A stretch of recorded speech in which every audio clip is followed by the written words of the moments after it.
মুহাম্মদ পৃথিবীতে মিথ্যা কথা বলেনি, মক্কায় কোনোদিন মিথ্যা বলেনি, কিন্তু আজকে মুহাম্মদ মিথ্যা কথার দাবি করে। আজ মুহাম্মদ পাগল হয়েছে, আজকে মুহাম্মদ দেওয়ানা হয়ে গিয়েছে। মুহাম্মদের কথা আর কেউ তোমরা বিশ্বাস করবে না। এইরকম করে তাদেরকে আপনার বলা হলো, কুরাইশের মানুষেরা, আমার রাসূলুল্লাহর বংশের মানুষেরা, আপনার চাচারা পর্যন্ত দূরে চলে গেল। আল্লাহ পাক আল্লাহ তাআলা বললেন, হাবিব গো, আপনি চিন্তা করবেন না, টেনশন করবেন না, নিশ্চয় নিশ্চয় মক্কাবাসী আপনাকে ভালোবাসবে। আমার রাসূলুল্লাহকে আল্লাহ পাক কোরআন যখন আপনার নাজিল করান, আমার নবীর উপর কোরআন নাজিল হয়, আমার রাসূলুল্লাহ যখন কোরআন তেলাওয়াত করতেন, কুরাইশের বাচ্চারা, কুরাইশের আপনার মহিলারা, তারা পর্যন্ত কোরআন শুনতে আসতো। আবু লাহাব, আবু জেহেল, উতবা, সাইবা তারা বলল, মুহাম্মদ যখন তেলাওয়াত শুরু করে দেয়, আমাদের ঘরের বাচ্চারা পর্যন্ত তেলাওয়াত শুনে। মুহাম্মদ যখন তেলাওয়াত করে, আমাদের ঘরের মানুষ তারা যে আপনার ভিড় করে। মুহাম্মদের তেলাওয়াত যদি বন্ধ না হয়, আমাদের ধর্ম আর থাকবে না। আমার রাসূল যখন তিলাওয়াত করতেন, এবার বাড়িতে আপনার ভিড় হতো, আল্লাহর নবীর তিলাওয়াতকে বন্ধ করতে হবে, এরকম আপনার দাবি তারা করলো। কুরাইশের মানুষেরা, কুরাইশের সরদারেরা, তারা আপনার মিটিং শুরু করে দিল। তারা মিটিং করে সিদ্ধান্ত করলো, তারা মায়দা করলো যে মুহাম্মদের তিলাওয়াত বন্ধ করতে হবে, নচেত মক্কাতে ইসলাম ধর্ম আপনার কায়েম হয়ে যাবে। যত বাচ্চারা বারণ করে, আমার রাসূলুল্লাহ আল্লাহর পবিত্র কোরআন তেলাওয়াত করে। জোরে বলুন সুবহানাল্লাহ। কিতাবের মধ্যে লিপিবদ্ধ রয়েছে আমার রাসূলুল্লাহ কোন কোন জায়গায় আপনার কোরআন তেলাওয়াত করতেন। মক্কাবাসীরা বছরে একদিন অনুষ্ঠান করত। আবু জেহেল, উতবা, সাইবা তারা বড় ধরনের একটা মেলা করত। বছরে তাদের একটা অনুষ্ঠান হতো, ওখানে আপনার গান বাজনা, ঢোল বাজনা হতো। ওই জায়গাতে বিভিন্ন রকম কেনাকাটার ব্যবস্থা ছিল। আমার রাসূলুল্লাহ হাবিবুল্লাহ আল্লাহর পবিত্র কোরআনের তেলাওয়াত যখন ওই জায়গায় নবী শুরু করে দিতেন, ওই গান বাজনার জায়গা থেকে পরিবর্তন হয়ে মানুষ আমার রাসূলুল্লাহ তেলাওয়াতের জায়গায় ভিড় হতো। জোরে বলুন। আমার নবী যখন তেলাওয়াত শুরু করতেন, ওই গান বাজনাতে ভিড় হতো না, নবীর তিলাওয়াতের কাছে ভিড় হতো। আর এখন আমরা ওয়াজ করলে আমাদের কাছে ভিড় হয় না, বাজারে ভিড় হয়। এ ঠিক না বলবা? আমার রাসূলুল্লাহ আল্লাহর পয়গম্বর হাবিবুল্লাহ এরকম বাজার আপনার তিলাওয়াত করতেন, মানুষ আপনার গান বাজনা শুনতো না, আমার রাসূলুল্লাহর কোরআন তিলাওয়াত আপনার শুনতে লাগতো। এবার মক্কাবাসীরা, কাফেররা চিন্তা ভাবনা করলো, বছরের একটা অনুষ্ঠান আমরা করি, সেই অনুষ্ঠানেও মানুষ চাই না, মুহাম্মদের তিলাওয়াতের জায়গাতে ভিড় হয়ে যায়। এবার আপনার নবী পাকের চাচা আবু তালিবের কাছে তারা আসলো। আসার পরে বলল, ওরে আবু তালিব, তোমার ভাতিজা মুহাম্মদকে যদি তিলাওয়াত বন্ধ না করতে বলো, তার উপর আক্রমণ করব, তার উপর অত্যাচার করা হবে, তাকে আঘাত করা হবে। আবু তালিবকে আপনার ভয় দেখাতে শুরু করলো। আবু তালিব আসার পরে বললেন, ভাতিজা, তিলাওয়াতটা কি বন্ধ করা যাবে না? আমার রাসূলুল্লাহ বললেন, চাচা গো, আপনি একটু শুনুন, শুনুন, আমার তৈরি করা এ তিলাওয়াত না, আমার বাণী না, আমার আল্লাহ পাক আল্লাহ তাআলা এই পবিত্র কোরআনকে লাউহে মাহফুজ থেকে নাজিল করেছেন। জোরে বলো। আবু তালিবের কাছে আমার রাসূলুল্লাহ তেলাওয়াত শুরু করে দেয়। আবু তালিব শোনার পরে বলেছিলেন, ভাতিজা মুহাম্মদ, আমি শুনলাম, বুঝতে পারলাম মানুষের তৈরি করা না, নিশ্চয় স্রষ্টা তোমার উপর এই বাণী নাজিল করেছে, তুমি তেলাওয়াত করবে, অসুবিধা নাই, যত রকম তোমার দুশমন হবে আমি তোমার সঙ্গে থাকবো। আমার রাসূলুল্লাহর চাচা আবু তালিব এমন কথা আপনার সেই সময় বলেছিল, আল্লাহর নবীর হাবিবুল্লাহর মন জানার জন্য এবার উতবা সাইবা একটা মিটিং করলো। একজন ব্যক্তিকে বলে দিল, যাও যাও মুহাম্মদের কাছে জিজ্ঞাসা করো গা, তার দিলি তামান্না, মনের উদ্দেশ্যটা কি আমরা একটু জানতে চাই। এমন তেলাওয়াত কেন করে, নতুন ধর্মের প্রচার কেন করছে? আজ পর্যন্ত কুরাইশের মধ্যে ভালো যদি কোনো ব্যক্তিকে দেখেছিলাম, তার নাম হলো মুহাম্মদ। আজ পর্যন্ত কাউকে আঘাত দেয়নি, আজ পর্যন্ত কাউকে দুঃখ দেয়নি, তার আচরণে কেউ আঘাত পায়নি। মোহাম্মদ কেন নতুন বাণী প্রচার করবে? মোহাম্মদ যদি আমাদের ধর্মের প্রচার করে তাহলে মক্কাতে আমরাই হব বড় সম্মানী।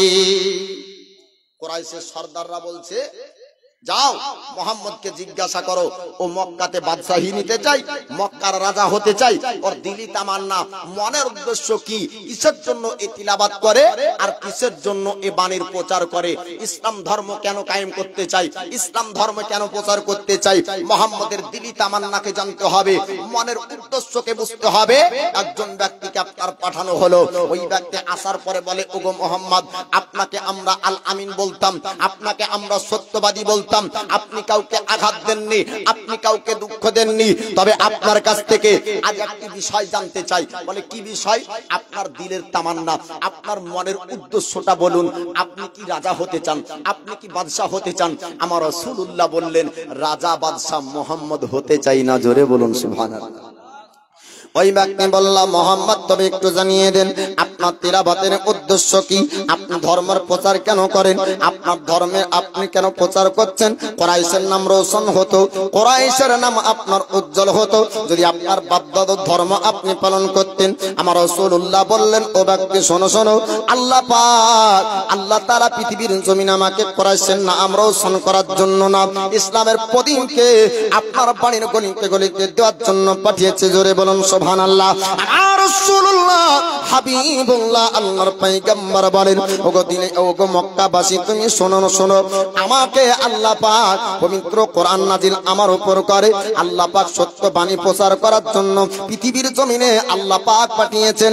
এবার আমার নবী পাক আপনার কোরআন তেলাওয়াত করতে লাগলেন। ওই ব্যক্তি কিছুক্ষণ শোনার পরে তিনি আপনার বলতে লাগলেন, হুজুর আপনি একটু দাঁড়িয়ে যান, আর আপনি তিলাওয়াত করবেন না, আর আপনি তিলাওয়াত করবেন না যতক্ষণ পর্যন্ত আপনার তিলাওয়াত বন্ধ না হবে আমি জমিনে থাকতে পারবো না, আমি আর জমিনে থাকতে পারছি না। এমন সুন্দর মধুর বাণী আমার রাসূলুল্লাহ তিলাওয়াত করে। আমার রাসূলুল্লাহ বলেন, তুমি কি বুঝতে পেরেছো এটা আমার তৈরি করা না? ওই ব্যক্তি বলল, হুজুর আমি বুঝতে পেরেছি, এটা মানুষের বানানো তৈরি করা না, স্রষ্টার বাণী হবে। এরকম বাণী মানুষ তৈরি করতে পারে না, মানুষের কাছ থেকে এরকম বাণী আসতে পারে না।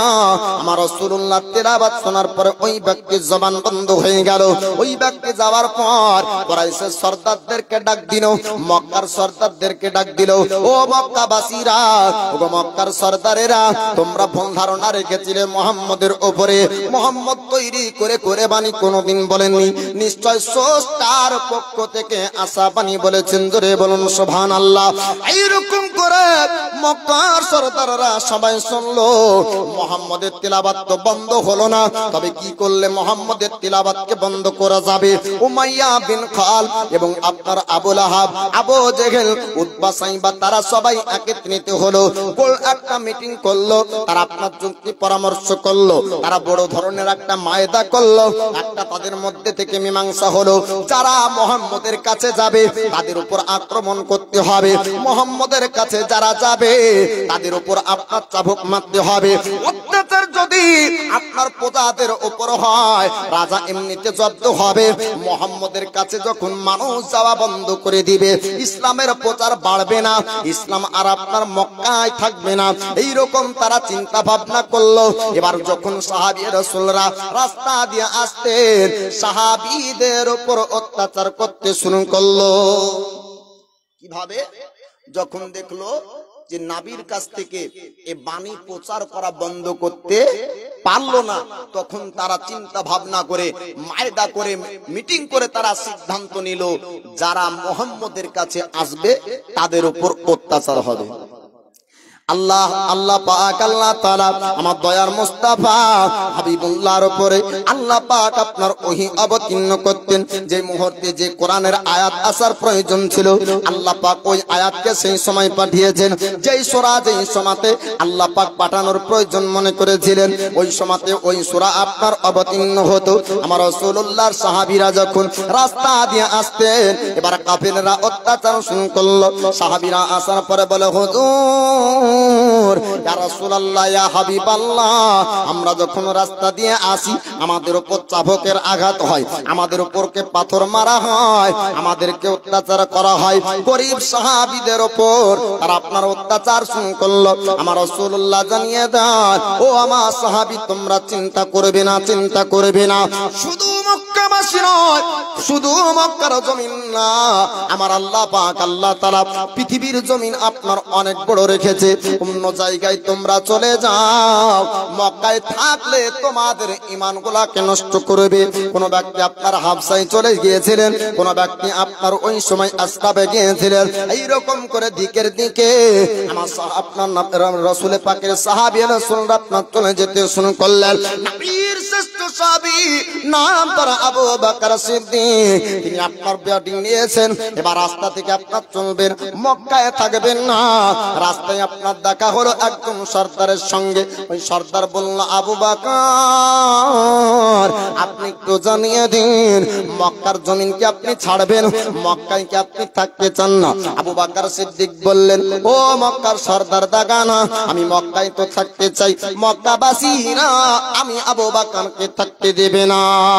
দাগানা সর্দার বলল, আবু বকর, আপনার মতন ব্যক্তির উপরে মক্কাবাসীরা কি অত্যাচার করে? আপনি কাউকে দুঃখ দেননি, আপনি কাউকে কষ্ট দেননি। ওগো আবু বকর, আপনি যদি মক্কা ছেড়ে দেন তবে মক্কার একটা বদনাম হবে, মক্কার একটা বড় ধরনের দুর্নাম হবে। আপনি কখনো মক্কার জমিন ছাড়তে পারেন না। আবু বকর নরম দিনের মানুষ। আবু বকর যখন মক্কার জমিন ছাড়ে, এই মক্কার এক সর্দার, তার নাম হলো দাগানা। দাগানা বলছে, ওগো আবু বকর, আপনি যদি মক্কা থেকে চলে যান, মক্কার বড় ধরনের একটা বদনাম হবে, যে মক্কার মানুষ এত খারাপ যে এরকম নরম দিলের মানুষকে মক্কা থেকে তাড়িয়ে দেয়, মক্কাতে অত্যাচার করে। গ্রামে দেখবেন নিরীহ মানুষদের উপর অত্যাচার করলে সে গ্রামের বদনাম হয়, তাই না? যে পলাশিবাসী এত খারাপ যে এই কমজোর অসহায় মানুষের উপরেও অত্যাচার করে, এরকম হবে না? হয় বা। তো আমার দয়ার নবীর সাহাবী আবু বকরকে ও মক্কার সর্দার বলে, আবু বকর, আপনি মক্কা ছাড়বেন না, আপনার জন্য আমি ব্যবস্থা করেছি। আমার রাসূলুল্লাহর সাহাবী আপনার বললেন, আবু বকর সিদ্দিক বললেন, ওগো মক্কার সর্দার দাগানা, আপনি আমার কি ব্যবস্থা করবেন একটু বলুন। এবার দাগানা সর্দার বলল, ওগো আবু বকর, আপনি আসুন, আসুন আমার সঙ্গে, আপনি মক্কার জমিন ছাড়বেন না, আপনার মক্কায় থাকতে হবে। আপনার জন্য আমি সুপারিশ করব, আপনার জন্য আমি বলবো, কুরাইশের সর্দারদের সঙ্গে আমি কথাবার্তা বলবো। এইরকম করে আমার রাসূলুল্লাহর সাহাবী হযরত আবু বকরকে নিয়ে আপনার চলতে শুরু করলেন। দাগানা সর্দার যাওয়ার পরে কুরাইশের কাছে গেলেন, যাওয়ার পর আপনার কুরাইশকে ডাক দিলেন, ও কুরাইশের মানুষেরা, ও কুরাইশের সর্দারেরা, আপনারা শুনুন, শুনুন, আমি আবু বকরকে নিয়ে এসেছি। আবু বকর মক্কায় থাকতে চাই না, আবু বকর মক্কার জমিন থেকে চলে যেতে চাই। আবু বকরের ওপর আপনারা কি অত্যাচার করেন? আবু বকরের ওপর অত্যাচার কি হয়? এবার কুরাইশের মানুষ তারা বলল, আবু বকর যে একটা তিলাওয়াত করে, তিলাওয়াত যদি বন্ধ না হয় তবে আবু বকরের উপর অত্যাচার হবে। আমার রাসূলুল্লাহর সাহাবী হযরত আবু বকর সিদ্দিক বলেছিলেন, ও মক্কাবাসী তোমরা শোনো, ও কুরাইশের সর্দারেরা তোমরা শোনো, শোনো, আল্লাহ পাকের পবিত্র বাণী এ আবু বকর তিলাওয়াত করবে, জোরে বলুন। পিছনের মানুষদের একটু অসুবিধা হচ্ছে, বাপ, সোনা, ভাই, একটু সামনে দিকে আসেন না, এত আদর করে কেউ বলবে না। অন্য বক্তারা ধমক দিয়ে বলে, তাই নয়, আমি আদর করে ডাকছি, একটু সামনে আসেন, মহাব্বত বাড়বে, দোস্তি বাড়বে। আজকে দূরে থাকবেন, কাল কিয়ামতের দিন দূরে হবেন। বাপ, আজকে সামনে আসুন, আল্লাহ পাক যেন কিয়ামতের দিনও আমাদের আপনাদেরকে সামনা সামনে রাসূলুল্লাহর কাছে রাখেন, জোরে বলুন সুবহানাল্লাহ। একটু সামনে আসেন, একটু একটু একটু করে আগিয়ে আসেন। জি, সোনার মদিনায় নবীজি রওজায় মন যে আমার যেতে চায়। আপনাদের যেতে চাই? আমার যেতে চাই। বাবা, যাদের যাদের যেতে চাই একটু এখানে আসেন তো, আল্লাহ যেন আপনার তকদিরে, নসিবে, ভাগ্যে, স্বপ্ন যোগে সোনার মদিনা দেখার তৌফিক দান করেন, বলেন আমিন। একটু সামনের দিকে চলে আসেন তো, পিছনের মানুষকে বসার সুযোগ।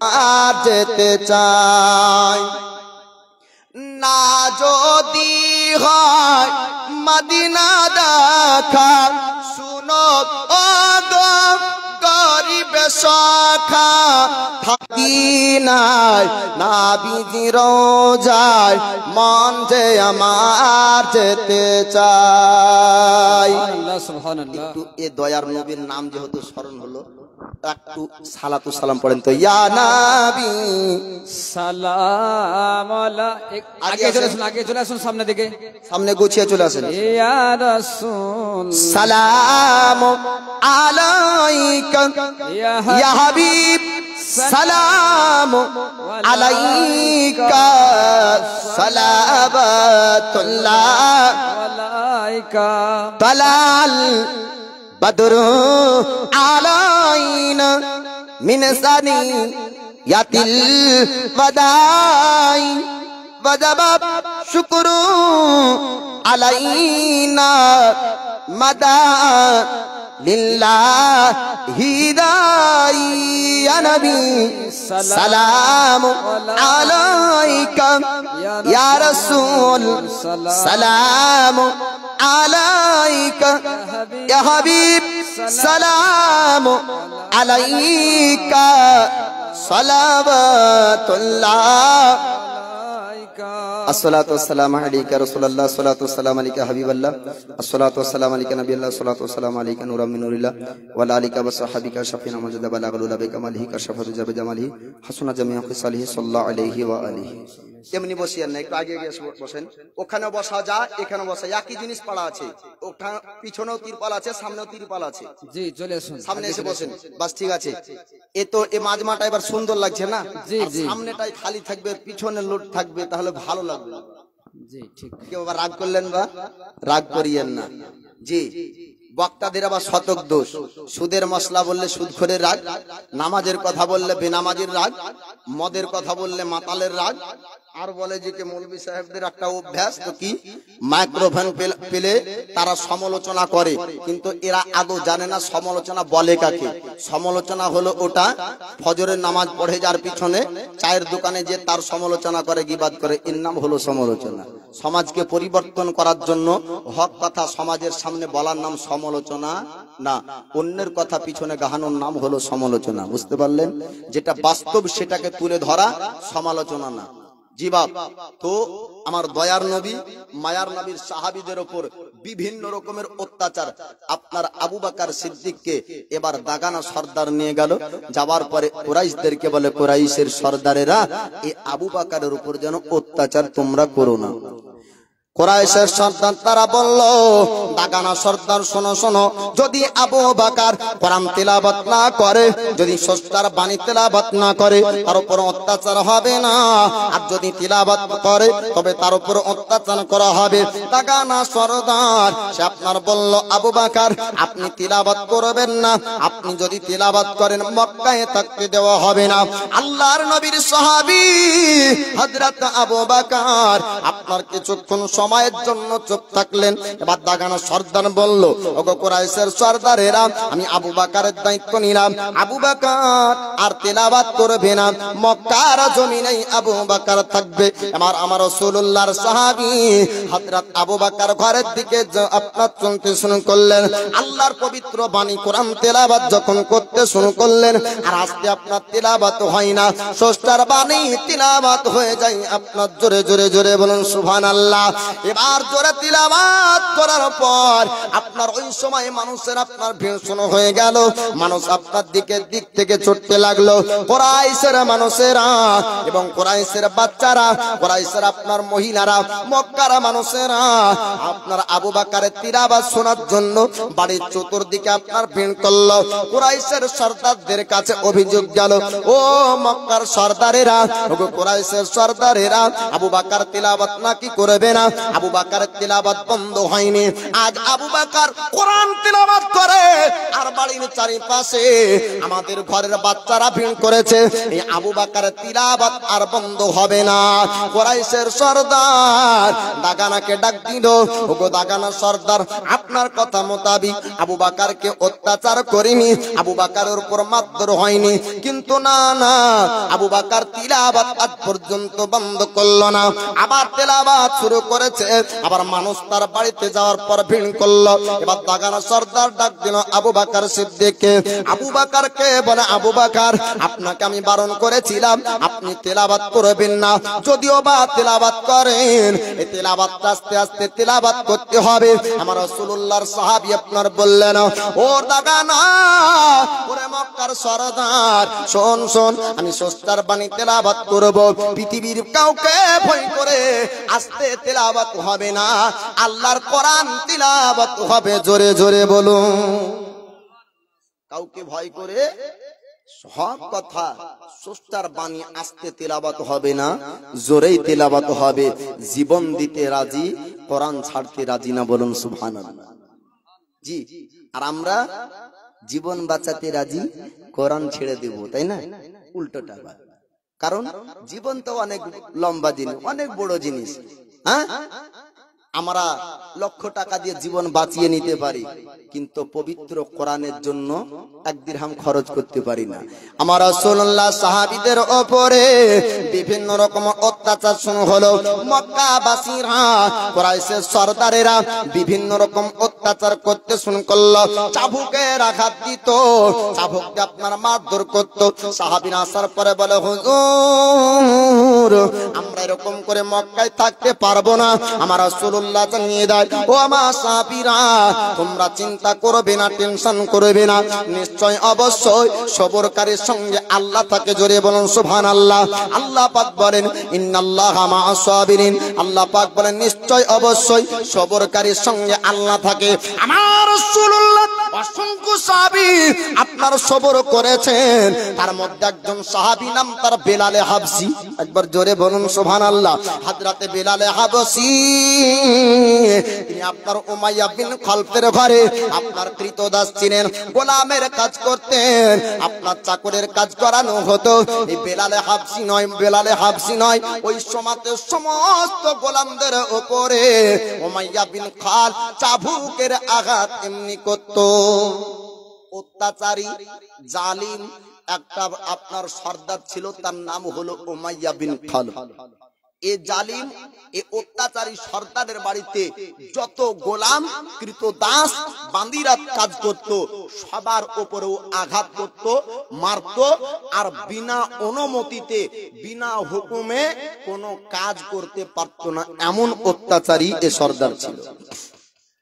হযরতে বেলালে হাবসি তিনি আপনার ছিলেন, আর প্রিয় একজন তিনার বন্ধু ছিলেন। এবার হযরতে বেলাল আপনার কৃতদাস ছিলেন, ওই বাড়িতে আপনার গোলামের কাজ করতেন, কিন্তু হঠাৎ দেখতে পায় বন্ধুর মধ্যে আপনার পরিবর্তন এসেছে। হযরতে বেলাল জিজ্ঞাসা করলেন, ওরে বন্ধু, একটু জানিয়ে দাও তোমার মধ্যে পরিবর্তন কেমন করে হলো, কিভাবে তুমি পরিবর্তন হলে, তোমার আখলাক চরিত্রর মধ্যে পরিবর্তন এসেছে, তুমি কিভাবে পরিবর্তন হলে, কোথায় পরিবর্তন হয়েছে? বন্ধু বললেন, বেলাল, তুমি কি আজও জানো না মক্কার জমিনে একজন ব্যক্তি এসেছে, তিনি হচ্ছেন মুহাম্মাদুর রাসূলুল্লাহ। মুহাম্মাদুর রাসূলুল্লাহর কাছে যে ব্যক্তি যায় পরিবর্তন হয়ে যায়, উত্তম আখলাক চরিত্রের অধিকারী যিনি, তিনি হচ্ছেন দয়ার নবী মুস্তাফা। আল্লাহ পাক, আল্লাহ তাআলা পৃথিবীর জমিনে যেমন করে তিনার হাবিবুল্লাহকে পাঠিয়েছে, কিয়ামত পর্যন্ত আল্লাহ পাক আর দ্বিতীয় কোন মানব ওই রকম দিবেন না, বলুন সুবহানাল্লাহ। আল্লাহ পাক, আল্লাহ তাআলা আমার রাসূলকে আপনার অসংখ্য ক্ষমতা পর্যন্ত দান করেছেন। আমার নবীর কাছে গেলে আপনার পশু পর্যন্ত পরিবর্তন হয়ে যেত, পাহাড় আপনার কথা বলতো, আমার রাসূলুল্লাহর সঙ্গে গাছ পর্যন্ত আপনার কথা বলতো। আল্লাহ পাক, আল্লাহ তাআলা মানব জাতিকে আশরাফুল মাখলুকাত করে বানালো, মানুষ হয়ে আমি রাসূলুল্লাহকে আমরা চিনতে পারলাম না। আল্লাহ পাক, আল্লাহ তাআলা এই বেলালে হাবসির মধ্যে আমার রাসূলুল্লাহর কেমন মহব্বত দান করবেন বাবা, শুনবেন। এবার বেলালে হাবসি বলে, বন্ধু, তুমি জানিয়ে দাও, একটু তুমি বলে দাও কেমন ভাবে তুমি পরিবর্তন হলে। এবার বন্ধু আপনার জানিয়ে দাও, বেলাল আমি মুহাম্মদের কাছ থেকেই পরিবর্তন হলাম। আমার রাসূলুল্লাহর সাহাবী হযরতে বেলাল বললেন, ওরে বন্ধু চলো চলো, আমাকে নিয়ে চলো ওই ব্যক্তির কাছে। আমিও নিজেকে পরিবর্তন করতে চাই, আমি অন্ধকার থেকে বের হতে চাই, আমি আলোর বাণী আমি নিতে চাই, আমার মধ্যেও আলো নিয়ে আসতে চাই। আমার রাসূলুল্লাহকে আল্লাহ পাক মক্কার অন্ধকারে পাঠিয়েছিলেন, যে মক্কাতে আমার রাসূলুল্লাহ রোশনি দিবেন। জোরে বলুন সুবহানাল্লাহ। জ্ঞানের আলো দিয়ে আমার রাসূলুল্লাহকে পৃথিবীতে পাঠিয়েছেন। এমন জ্ঞান, এমন ইলম আল্লাহ পাক আমার নবীকে দিয়েছেন, আলা কিয়ামত পর্যন্ত শিক্ষা করে কেউ অত বড় আলিম হবে না। তারপরে ওহাবিরা বলে যে নবী কিছু জানে না, নিরক্ষর ছিল। বলে নাউজুবিল্লাহ। মাদ্রাসায় পড়ে মুফতি হয়েছে, ফতোয়ার মধ্যে ভুলের শেষ নাই। আমার আল্লাহ পাক আল্লাহ তাআলা নবীকে কোনো মাদ্রাসায় পড়াননি। আমার নবীর শিক্ষক হলো মহান আল্লাহ। জোরে বলুন সুবহানাল্লাহ। আমার রাসূলুল্লাহকে কোরআনের শিক্ষা আল্লাহ পাক দিয়েছেন, যেমন জ্ঞান আল্লাহ দিয়েছেন।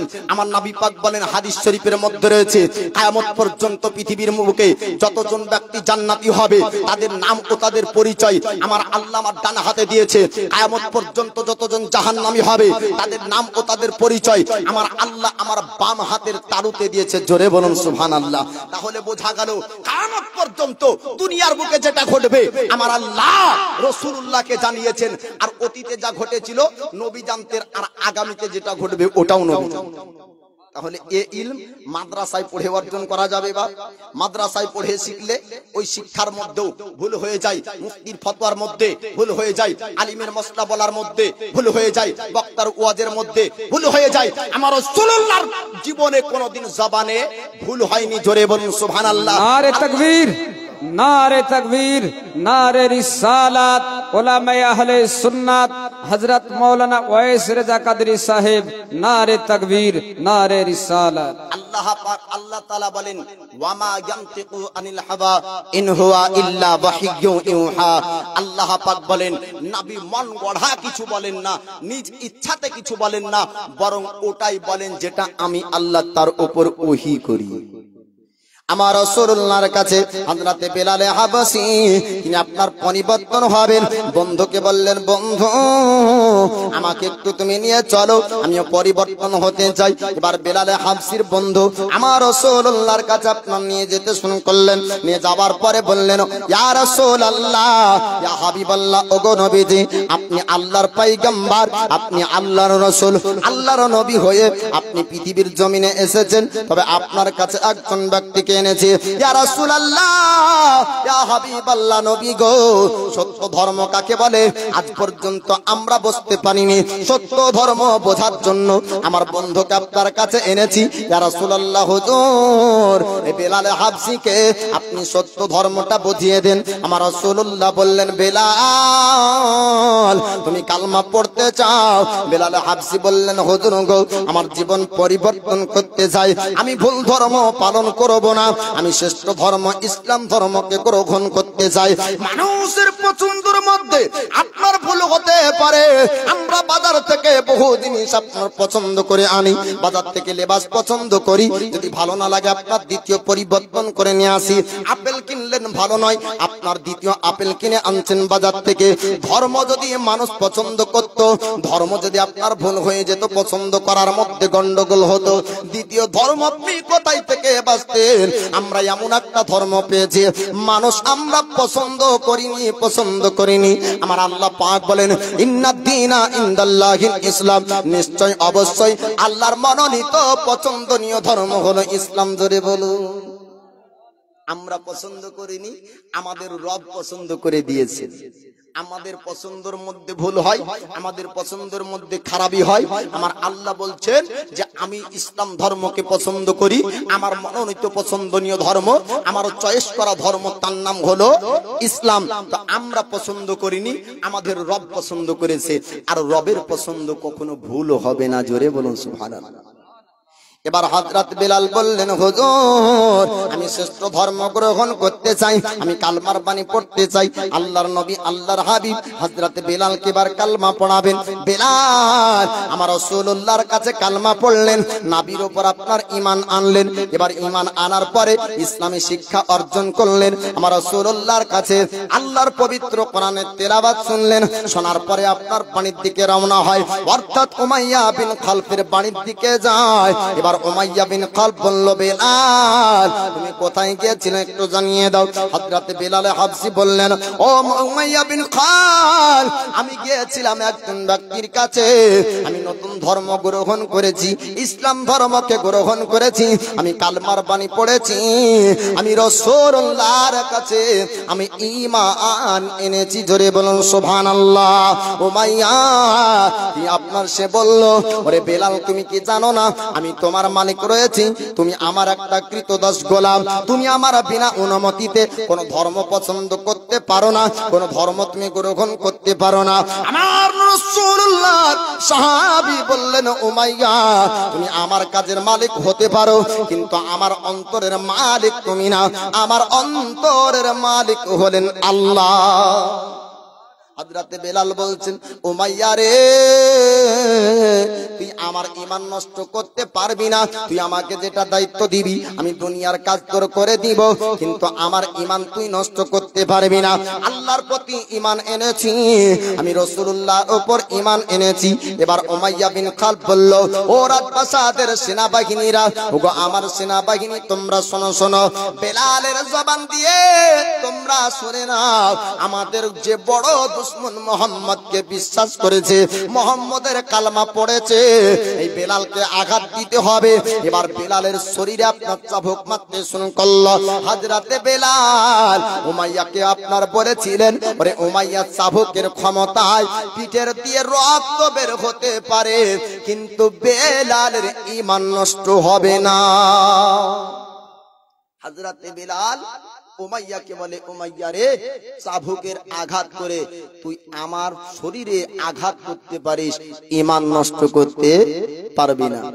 এবার আপনার চাবুকের আঘাত করা হলো। এবার বেলাল হাবশীকে কারাগারে আপনার বন্দী করা হবে। উমাইয়া বিন খালফ বলল, ও সেনাবাহিনীরা ওই বেলালকে কারাগারে বন্দী করতে হবে, জেলখানায় বন্দী হবে। উমাইয়া বিন খালফের কথা অনুযায়ী সেনাবাহিনীর আপনার কারাগারে বন্দী করলো। আল্লাহর নবীর সাহাবী হযরত বেলাল কারাগারে বন্দী থাকে আমার রাসূলুল্লাহর বাণী শোনার জন্য, হাদিস আপনার তিলাওয়াত শোনার জন্য, আল্লাহর পবিত্র কোরআন শোনার জন্য। বেলালে হাবশী জেলখানায় আপনার থাকতে পারেন না। হযরত বেলাল বলছে, রাত গভীর হয়ে যায়, আমি কারাগার থেকে কেমন করে আমি রাসূলুল্লাহর নূরানী চেহারাকে দেখব। আল্লাহর নবীর সাহাবী হযরত বেলাল রাত্রি বেলায় গভীর রাত্রি কারাগার থেকে আপনার নড়তে শুরু করলেন। আমার রাসূলুল্লাহর কাছে আসার পরে বলে, হুজুর অনেক কষ্ট করে আজকের রাত্রিতে আপনার কাছ পর্যন্ত আসতে পেরেছি। বেলাল হাবশী বলে, হুজুর আমাকে কারাগারে বন্দী করা হয়েছিল, আমাকে জেলখানাতে বন্দী রাখা হয়েছিল আপনাকে একবার দেখার জন্য। ওগো নবীজি আপনার কাছে আল্লাহর পবিত্র কোরআন শুনবো বলে আমি রাত্রি বেলায় জেলখানা থেকে পালিয়ে আসলাম। আমার রাসূলুল্লাহ বলেন, বেলাল তোমার মালিক যদি তোমায় জানতে পারে তোমার উপর আবার আঘাত করবে। হযরত বেলাল বলছে, হুজুর আমার শরীরে আঘাত করলেও চিন্তা নাই, আমি আপনার নূরানী চেহারাকে যতবার দেখব আমার শরীরের যন্ত্রণা আমি ভুলে যাব। ইয়া রাসূলুল্লাহ আমি আঘাতের ভয়ে আপনার চেহারা না দেখে থাকতে পারবো না। ওগো নবীজি আপনাকে দেখার ইচ্ছা যখন মনে জাগলো, উমাইয়ার জেল আমাকে রাখতে পারলো না। বলুন সুবহানাল্লাহ। হযরতে বেলাল হাবশী বলে, হুজুর আমি কালমা পড়েছি, আপনার নূরানি চেহারাকে একবার দেখেছি, আপনার মতন চেহারা আজ পর্যন্ত আমি পৃথিবীর জমিনে দেখতে পাইনি। আমার রাসূলুল্লাহর কাছে আল্লাহর পবিত্র কোরআন তেলাওয়াত শুনলেন, হাদিসের বাণী আপনার শুনলেন, ইসলামের শিক্ষা অর্জন করলেন। হযরত বেলাল এবার উমাইয়া বিন খালফের কারাগারে আবার যাবে। এবার কারাগারে যাবার সময়তে রাস্তায় দাঁড়িয়ে উমাইয়া বিন খালফ সেনাবাহিনী নিয়ে দাঁড়িয়েছিল। তার আপনার বলল, বেলাল এত গভীর রাত্রিতে আমার কারাগার থেকে কোথায় গিয়েছিল একটু জানিয়ে দাও। হযরত বেলাল বললেন, আমি রাসূলুল্লাহর কাছে আমি রাসূলুল্লাহর কাছে কোরআন শুনতে গিয়েছিলাম, হাদিসের বাণী শুনতে গিয়েছিলাম। ওরে উমাইয়া বিন খালফ শোন, জান বাঁচানোর জন্য বেলাল মিথ্যা বলবে না।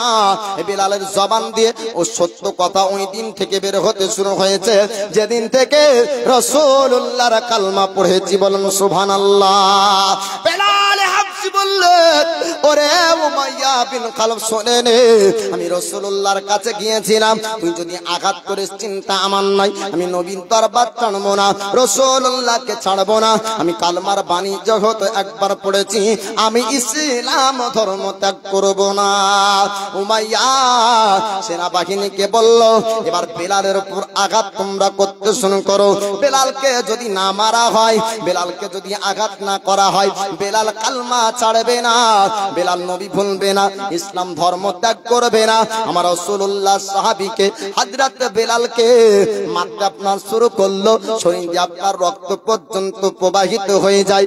আল্লাহর নবীর সাহাবী হযরত বেলাল বলেছিলেন, উমাইয়া রে, আমার শরীরে যত আঘাত করবি কর, খবরদার খবরদার আমি রাসূলুল্লাহর কালমা আমাকে ছাড়তে বলবি না। জোরে বলুন সুবহানাল্লাহ। উমাইয়া আপনার সেই সময় বলেছিল, বেলাল একবার কালমা ছেড়ে দে, তুই যদি কালমা ভুলে যাস, ইসলাম ধর্ম ত্যাগ করে দে, আমাদের বাপদাদা ধর্মের মধ্যে চলে আয়, তোকে মালামাল করে দিব, অর্থ সম্পদ দিব, টাকা পয়সা তোকে দেওয়া হবে, তোকে একটা ধনী বানিয়ে দিব। হযরত বেলাল বলেছিলেন, না না উমাইয়া, আমাকে পৃথিবীর যত অর্থ দিস না কেন, দুনিয়ার যত সম্পদ দিস না কেন, আমি বেলাল নবীর কালমা ভুলবো না। জোরে বলুন সুবহানাল্লাহ। রাসূলুল্লাহর সাহাবী হযরত বেলাল বললেন, ওরে উমাইয়া শোন শোন, আমাকে যত আঘাত করবি না কেন করতে পারি, আমি নবীর কালমা ভুলবো না, আমি নবীর কালমা ছাড়বো না। আবার উমাইয়া সেনাবাহিনীদেরকে বলল, ওরে আমার সেনাবাহিনীরা, বেলাল এমনি কালমা ছাড়বে না, অত্যাচারের ডোজটা একটু বাড়াতে হবে, মারের ডোজটা একটু বাড়াতে হবে, চাবুকের আঘাতটা একটু বাড়াতে হবে। হযরত বেলালের শরীরে আবার যখন চাবুকের আঘাত জোরে জোরে মারতে তারা শুরু করলো, আমার রাসূলুল্লাহ সাহাবী বলেছিলেন, উমাইয়া যত আঘাত বেড়ে যায়, আমি বেলাল নবীর কালমা তত পড়তে ভালো লাগে। আবার যখন আপনার চাবুক মারে, হযরত বেলাল আবার কালমা পড়ে আর আহাদ শব্দ করতে লাগেন। আল্লাহর নবীর সাহাবী হযরত বেলালের শরীর দিয়ে আস্তে আস্তে বেশি রক্ত প্রবাহিত হয়ে যায়, জমিন আপনার পড়ে গেল। ওই সময়তে উমাইয়া বিন খালফ বলল, ও সেনা বাহিনীরা, এবার জিজ্ঞাসা করে দেখো বেলাল কালমা ছাড়বে কিনা, বেলাল কালমা ভুলবে কিনা, ইসলাম ধর্ম ত্যাগ করবে কিনা, একটু তোমরা জেনে নিতে পারো। আল্লাহর নবীর সাহাবী হযরত বেলালের কাছে আপনার আসা হলো। হযরত বেলাল বলে আপনার ইশারা করে বললেন, আরে উমাইয়ার সেনা, তোরা শোন শোন, আমি রাসূলুল্লাহর কালমা ছাড়ব না, আমি ইসলাম ধর্ম ত্যাগ করব না, আমার জীবনটা আমি কোরবান করে দিতে পারি, কিন্তু আমি ইসলাম ধর্ম ছাড়তে পারবো না। জোরে বলুন সুবহানাল্লাহ। ওরে উমাইয়া, এরকম করে যদি আমার জীবনটা বের হয়ে যায়, আমি বেলাল নিজেকে ধন্য মনে করব। আমার আল্লাহ পাক বলতেছেন পবিত্র কোরআনের মধ্যে, আল্লাহ পাক নিয়ে দেয়, ওয়ালা তাকুনু লিমান ইউকতালু ফি সাবিলিল্লাহি আমওয়াত বাল আহইয়াউ ওয়ালাকিন লা তাশউরুন। আল্লাহ পাক আল্লাহ তাআলা তিনি বলতেছেন, আমার রাস্তায় যারা শাহাদাত বরণ করে, আমার রাস্তায় যারা শহীদ হয়ে যায়, তাদেরকে তোমরা মুর্দা বলো না, মুর্দা বলো না, তারা মরা না, তারা হলো জীবিত, তোমরা জানো না। জি, যারা আল্লাহর রাস্তায় কুরবান হয়ে যায়, তারা আপনার মরা না, তারা জিন্দা, তারা জীবিত। আল্লাহর রাস্তাতে যদি জীবন কোরবান করতে পারা যায় তাহলে তাদের সম্পর্কে আল্লাহ বলে জীবিত। এবার কেমন জীবিত? আল্লাহ বলছেন ওয়ালা তাহসাবান্নাল্লাযিনা কুতিলু ফি সাবিলিল্লাহি আমওয়াতান বাল আহইয়াউ ইনদা রাব্বিহিম ইরজাক। আল্লাহ বলেন যে আমার রাস্তায় যারা শহীদ হয় তাদেরকে আমি আল্লাহ কবরে রুজি পর্যন্ত দিই। বলেন সুবহানাল্লাহ। তারা মরা না বাপ, তারা জীবিত। এবং আল্লাহ বলছেন আমি কবরে খাবার দিই। বাপ সবাই মরে যায়, এই জগৎ থেকে তারাই মরা যারা দুনিয়া থেকে মরে যায়। এ দুনিয়া থেকে সবাই মরে না বাপ, এ দুনিয়াতে যারা ভালো কাজ করে যায় মরার পরেও তারা তাজা হয়। জোরে বলুন সুবহানাল্লাহ। আমার নবী বলেন যে আমার বহু উম্মত আছে যারা পাপী হয়ে কবরে যাবে আর নিষ্পাপ হয়ে হাসরে উঠবে। কিভাবে? এমন কিছু কাজ তারা দুনিয়াতে করে যাবে যার নেকিগুলা কবরে যেতে যেতে তার গুনাহগুলি পরিশোধ হয়ে যাবে। জি, নবী প্রেমিক, নবীর আশিক যদি এ মাহফিলে থাকেন, আমি একবার নবী প্রেমিক কারা আছেন একটু হাত উঠান দেনি যে আমি নবীর উম্মত, নবীর দিওয়ানা, নবীর আশিক। বাস হাতটা নামান। তার মানে সংখ্যায় অল্প আছে, বাদ বাকি নামধারী মুসলমান। রাগ করিয়েন না বাপ, আমি এটা কারো কাছে কোনো পয়সা চেয়েছি? নবীর উম্মত, নবীর আশিক কে তো বলছে হুজুর অন্তরটা আপনার কথাতে তুলেছিল, কিন্তু হাতটা এর জন্য তুলি নাই যে হাতটা বের করলে ঠান্ডা লাগবে, তাই না? ঠান্ডার সময় গরম হলে অসুবিধা ছিল না। তো যাক, আপনারা রাগ করিয়েন না। আমি বলতেছিলাম আমার নবী বলেন আমার উম্মত পাপ করে গুনাহ করে কবরে যাবে আর নিষ্পাপ হয়ে হাসরে উঠবে। বলে কিভাবে সম্ভব? কবরে নামাজ পড়তে পারা যায় না, কবরে রোজা রাখতে পারা যায় না, কবরে আপনার হজ করতে পারা যায় না, কবরে যাকাত দিতে পারা যায় না, কিভাবে সম্ভব? আমার দয়ার নবী বলেন যে দুনিয়াতে এমন কিছু কাজ করে গিয়েছিল যার নেকিগুলা কবরে জারি থাকে। জোরে বলুন সুবহানাল্লাহ। দুনিয়াতে সাদকায়ে জারিয়া করেছেন, মসজিদ যতদিন থাকবে ও মসজিদে যতদিন নামাজ পড়বে তার নেকিগুলা দানকারী কবরে পাবে। বলবেন না সুবহানাল্লাহ? নেক সালেহ, নেক বাচ্চা যদি দুনিয়াতে রেখে যান, ও কোরআন তেলাওয়াত করবে, বাপ মা কবরে শুয়ে শুয়ে নেকি পাবে। নবীর একজন সাহাবী হযরতে সাদ আসার পরে বলছেন হুজুর আমার মা ও আমার আব্বা দোনো ব্যক্তির ইন্তেকাল হয়েছে, হুজুর গো আমার বাপ মার জন্য উত্তম সাদকা করতে চাই, কি করব? আমার রাসূলুল্লাহ বললেন, আমার হাবিব বললেন, আল্লাহর পয়গম্বর বললেন তোমার মায়ের জন্য একটি পানির কুয়া তৈরি করে দাও, অতদিন পর্যন্ত তোমার মা নেকি পাবে যতদিন পর্যন্ত ওই কুয়া থেকে ও ইনারা থেকে পানি উঠিয়ে মানুষ ওযু করবে। জোরে বলবেন না? এ হলো আমার সাহাবী, রাসূলের সাহাবী রাসূল হযরতে সাদ, তিনি আপনার পানির কুয়া তৈরি করলেন।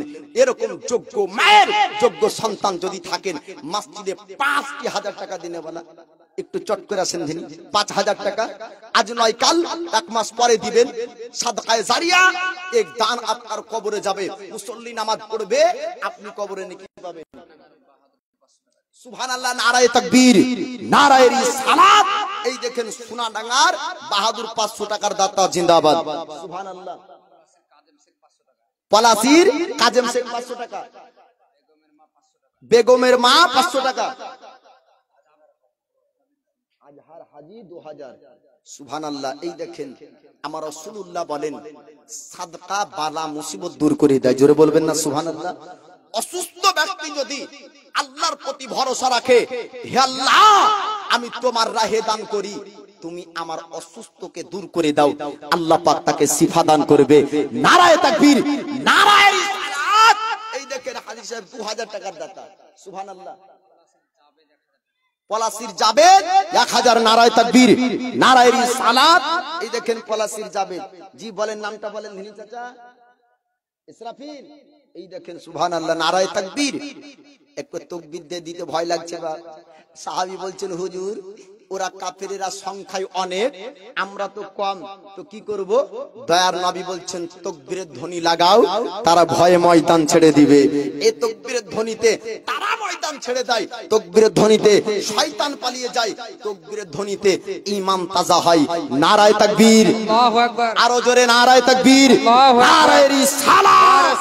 ইসরাফিল ৫০০ টাকার দাতা বলেন জিন্দাবাদ। সত্তারোগা ভরে নামে তুমি সব চেয়ে দাতা, মাফ করে দিও আল্লাহ যত গুনাহ খাতা। আর দোয়া করি আল্লাহ তাহার জন্নতে সুখে শান্তি রেখো মাওলা দোনো জগতে দে আল্লাহুম্মা আমিন। আর কি আছে জোর করে বলেন? কে?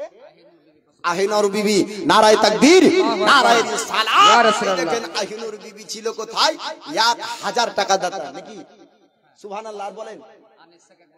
আনিস শেখ, এই দেখেন পলাশী গ্রামে, সুবহানাল্লাহ, আনিস শেখ 1000 টাকা। আর বলেন সোয়েব আলী 1 বস্তা সিমেন্ট। আল্লাহ তাদের দানকে কবুল করুক। আমি মায়েদেরকে বলবো, 4 জন মা আমার রাসূলুল্লাহর 4টি বেটি ছিল, হযরতে রুকাইয়া, হযরতে কুলসুম, হযরতে জয়নাব, হযরতে ফাতিমা। 4 জন নবীর বেটির ওসিলায় 4 জন মা আমার 1000 টাকা করে দিয়েন। আমি আর লোকরি ভাড়ের কথা বলবো না। সব বক্তারা একটা কথাই, মায়েরা খুব রাগ করে যে হাই রে মমতা দিয়েছিল এই ভাড়, রোজ রোজ এই জালসা জবার হয়, তবারি খুঁটা দেয়। তো আমি আর বলবো না ভাড়ের কথা, ভাড়ের হোক, হাড়ির হোক, আর স্বামীর পকেট মারা হোক, যেখানকারই হোক না কেন, আল্লাহর রাহে খোদার মসজিদে আল্লাহর ঘরে 1000 টাকা করে 4 জন মা আমার দিবেন। এই দেখেন হাজিরা 200, রেন্টু 100। আল্লাহ তার দানকে কবুল করুক, আমিন ইয়া রাব্বাল আলামিন। এরকম যোগ্য মায়ের যোগ্য বেটা নাই? একটু কোন মা, কোন বাপ কারো কবরে শুয়ে আছে এরকম কোন ব্যক্তি নাই? মায়ের জন্য, বাপের জন্য 1000 টাকা দিনে বলা। সুলেমান, সুবহানাল্লাহ, নারায়ে তাকবীর, নারায়ে রিসালাত। সুলেমান মারা গিয়েছে 500 টাকা। আল্লাহ পাক তার দানকে কবুল করুক। রেহমান হাজি, এই কমিটির মানুষকে বলবো মায়েদের কাছে একটু যাবেন। মায়েরা স্টেজ পর্যন্ত আসবে না, কিন্তু দেওয়ার ইচ্ছা আছে। আমার রাসূলুল্লাহ মায়েদেরকে বেশি ভালোবাসতেন বাপ। এই দেখেন আরেকজনকে বললো, এটা নাম রেহমান হাজি, নারায়ে তাকবীর। আরেকবার তাকবীর জোরে দেন, নারায়ে তাকবীর, নারায়ে রিসালাত। রেহমান হাজি, এই দেখেন 500 টাকার দাতা। আল্লাহ তার দানকে কবুল করুক, আমিন ইয়া রাব্বাল আলামিন। বেজা হাবিবিকা সাইয়্যিদুল আম্বিয়া ওয়াল মুরসালিন। আমি বলতেছিলাম বাপ, উঠাউঠি করবেন না, উঠবেন না, বসেন। হযরতে বিলালের ওয়াজ শুনবেন। আমি আলাদা কোয়ালিটির মৌলবি বাপ, এক ধ্যানে 1 ঘন্টা করে দাও দাও বলা অভ্যাস আমার নাই। আমি ঘটনা শোনাবো বাপ। মুমতাজ, এই দেখেন নারায়ে তাকবীর, নারায়ে রিসালাত। যোগ্য বাপের যোগ্য বেটা মসজিদের জন্য মুমতাজ 500 টাকা দান করেছে। আল্লাহ তার দানকে কবুল করুক, আমিন ইয়া রাব্বাল আলামিন। এরকম আপনার অন্তরের ভিতরে দিব না এরকম ভাব আসছে, বাপ এই ভিতরে যে আপনাকে দিতে বারণ করছে, তাকে আপনি মারুন, কারণ সে হলো আপনার দুশমন। কাল কিয়ামতের দিন যখন আপনাকে উঠানো হবে, আপনার ঘর, আপনার বাড়ি, বিবি, বাল বাচ্চা, সন্তান সন্ততি কেউ আপনার কাজে আসবে না।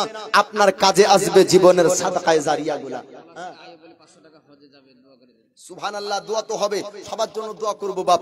পলাশীর আয়ুব আলী হজে যাবেন, আপনার নিয়াত করেছেন, আপনার হাদিস শরীফের মধ্যে আছে, যদি ভালো কাজের নিয়াত করে সেই দিন থেকে নেকি লেখা শুরু হয়। খারাপ কাজের নিয়াত করলে অতক্ষণ পর্যন্ত গুনাহ হয় না যতক্ষণ না ও গুনাহর কাজটা করবে। নারায়ে তাকবীর, নারায়ে রিসালাত। এই দেখেন আয়ুব আলী 500 টাকার দাতা। জি বলেন। এই দেখেন আরেকজন 500 টাকা দান করেছে। আল্লাহ তার দানকে কবুল করুক। মায়েদের আমি 4 জন মাকে 1000 টাকা করে বলেছিলাম। 4 জন মা আসলে আপনার নামটা বলবেন, খাস আমি মায়েদের জন্য দোয়া করব। সিরাজুল বোয়ালে 200 টাকা, আরেকজন 500 টাকা দান করেছে। আল্লাহ তার দানকে কবুল করুক, আমিন ইয়া রাব্বাল আলামিন। আমি বলতেছিলাম যে মায়ের যোগ্য সন্তান, তাদের জন্য একটা কথা বলবো। আপনার মা জননী ও সমাতে আপনাকে ভালোবেসেছিল, যে সমাতে আপনার কাছে অর্থ ছিল না, টাকা ছিল না, সম্পদ ছিল না, পয়সা ছিল না, শক্তি ছিল না, পাওয়ার ছিল না, জ্ঞান ছিল না, বুদ্ধি ছিল না। বিবি ভালো আপনাকে তখন বেসেছে যখন আপনি অর্থওয়ালা, যখন আপনি টাকাওয়ালা, যখন আপনি চাকরিওয়ালা, যখন আপনি ব্যবসাওয়ালা। আপনার কোয়ালিটি দেখে শ্বশুর শাশুড়ি আপনার সঙ্গে বিয়ে দিয়েছে। মা কোয়ালিটি দেখে না, মা কোয়ালিটি তৈরি করেছে। জোরে বলুন সুবহানাল্লাহ।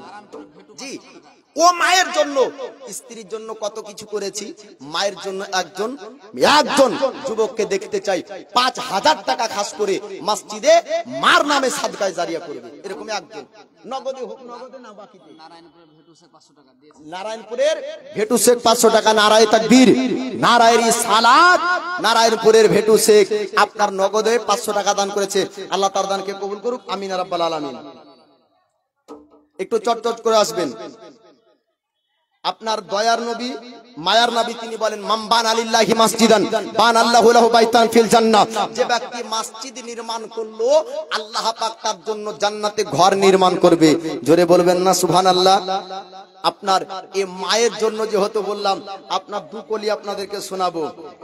মা গো তোমারই দুধের দেনা, এই মসজিদে দান করলেন আজ, কালকে মারা যাবেন, আপনাকে কবরস্থানে রাখবে, এ দানের নেকিগুলা যাবে, বাকি কিছু যাবে না। ছেলে মেয়ে দুদিন কাঁদবে, পরের দিন আর আপনার কেউ কাঁদবে না। বাবা আব্দুল জব্বার হাজী নারায়ে তাকবীর নারায়ে রিসালাত, একটু দানকারীদের জন্য দোয়া করেন আল্লাহুম্মা আমিন। اللهم صل على سيدنا شفيعنا مولانا محمد بارك وسلم صلى الله عليه صلاة وسلام عليك يا رسول الله। আয় মাবুদ মাওলা, আমি বড় গুনাহগার পাপী তাবি বান্দা, তোমার দরবারে দুইখানা করে হাত তুলেছি। তোমার কত বান্দা হাত তুলেছে আল্লাহ, তোমার কত বান্দি হাত তুলেছে আল্লাহ, কেউ 500 কেউ 1000, আল্লাহ কেউ 2000 কেউ 200 কেউ 300 তোমার পবিত্র ঘরে দান করেছেন নেক নিয়ত করে। আল্লাহ কেউ মায়ের জন্য, আল্লাহ কেউ ভাইয়ের জন্য, কেউ নিজের অসুস্থর জন্য। আল্লাহ তোমার প্রতি ভরসা রেখেছে। আল্লাহ তুমি যাকে ভালো করো ও ব্যক্তি ভালো হয়। আল্লাহ তুমি যাকে ভালো করো না, পৃথিবীর কোন ডাক্তার তাকে ভালো করতে পারে না। আল্লাহ গো তাদের আত্মীয় স্বজনের গুনাহগুলোকে তুমি দানের ওসিলায় ক্ষমা করে দাও। আল্লাহ কবরে শান্তির জায়গা বানিয়ে দাও। আল্লাহ নেক হায়াত বাড়িয়ে দাও। আল্লাহ রিজিক রোজগারে বরকত দাও, খেতে খামারে বরকত দাও। আল্লাহ ব্যবসা বাণিজ্যে বরকত দাও। আল্লাহ যারা বেরোজগার রয়েছে হালাল রুজি উপার্জন করার তৌফিক দাও। ওয়া সাল্লাল্লাহু তাআলা আলা খায়রি খালকিহি দুরা আরশিহি ওয়া জাওয়াজিহি ওয়া দুনিয়াতিহি ওয়া আহলি বাইতিহি আজমাইন আমিন সুম্মা আমিন বিহাক্কিলা ইলাহা ইল্লাল্লাহু মুহাম্মাদুর রাসূলুল্লাহ সাল্লাল্লাহু আলাইহি ওয়াসাল্লাম। জি বাবা জি ফুলজান বাবা নারায়ে তাকবীর নারায়ে রিসালাত। এই দেখেন ফুলজান বাবা 500 টাকা, আল্লাহ তার দানকে কবুল করুক, আমিন রাব্বাল আলামিন। পলাশী রাজা শেখ 500 টাকা, আল্লাহ তার দানকে কবুল করুক, আমিন রাব্বাল আলামিন। বিদায় হাবিবিকা সাইয়্যিদুল আমবিয়ায়ে ওয়াল মুরসালিন। আমি বলতেছিলাম বাপ যে আমি যখন নাবালক ছিলাম, মাসুম ছিলাম, বুদ্ধি ছিল না, জ্ঞান ছিল না, ও মা জননী কেমন ভাবে আমাদেরকে লালন পালন করেছে এক ঝলক আপনাদেরকে শোনাবো। তারপরে বেলালে হাফসির জীবনীটা আপনারা শুনবেন। গোলাম মুরসালিম এই দেখেন 500 টাকা, আল্লাহ তার দানকে কবুল করুক। বেনামে 500 টাকা দান করেছে, আল্লাহ তার দানকে কবুল করুক, আমিন ইয়া রাব্বাল আলামিন। বিদায় হাবিবিকা সাইয়্যিদুল আমবিয়া ওয়াল মুরসালিন। মায়ের সন্তান, মায়ের বেটি যদি থাকে আপনার একটু চট করে একটু সাড়া দিবেন বাপ, তারপরে আলোচনা আপনারা শুনতে পাবেন।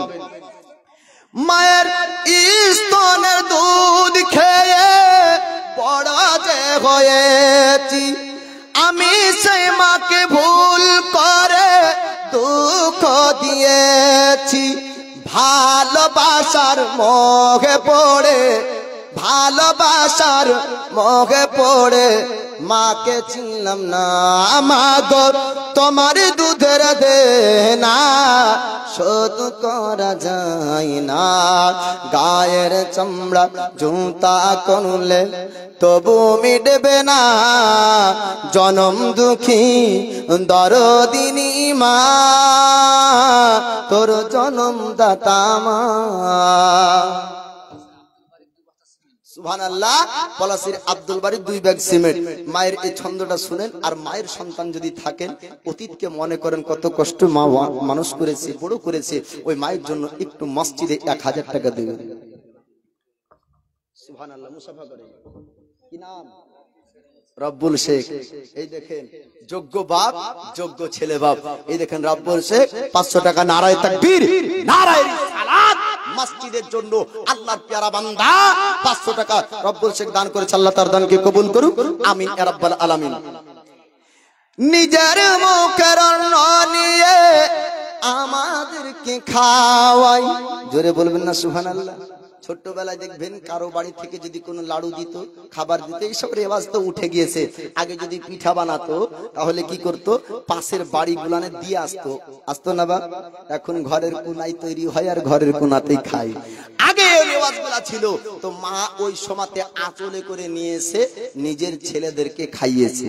তাই শায়ের বলছি, নিজের মুখের অন্ন নিয়ে আমাদেরকে মালিককে খাওয়াই মা জননী উপোস থেকে সারাদিন কাটাই মায়ের মতো কেউ হবে না মায়ের মতো কেউ হবে না মন জোড়ানো মা গো তোমার দুধের দেনা শুধু করা যায় না গায়ের চামড়া চৌতা করলেও তবু মিটবে না জনম দুঃখী দরদিনী মা তোর জন্মদাতা মা।